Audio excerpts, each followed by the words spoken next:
So it was a real easy decision for me after I looked at the data.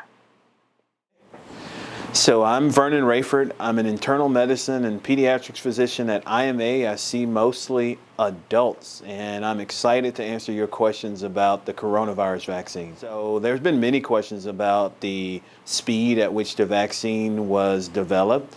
I looked at the data and the process, and what happened was you had a perfect combination of collaboration, coordination, and incentivizing the companies to, while they were studying the vaccines, to produce hundreds of thousands or tens of millions doses of the vaccine. And what you had was, you look back and you still had the same process. So the trials going through phases 1, 2, and 3.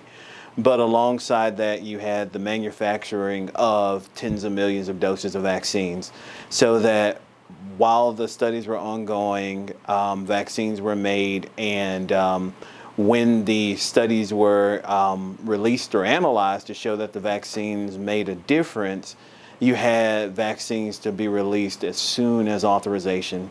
The authorization process was similar to many other processes that the FDA, meeting through their various committees, looking at the data and answering the question, is it safe to proceed with using this vaccine in our fight against coronavirus? And so you had a very fast process, but no corners were cut. And after looking at the data, I was confident in the vaccine itself, as well as the process. And I think it's worth noting that, this was the fastest we've ever had a vaccine, which, is a great attribute. I think, it's a great model for future diseases, that the collaboration, the coordination, and the incentives.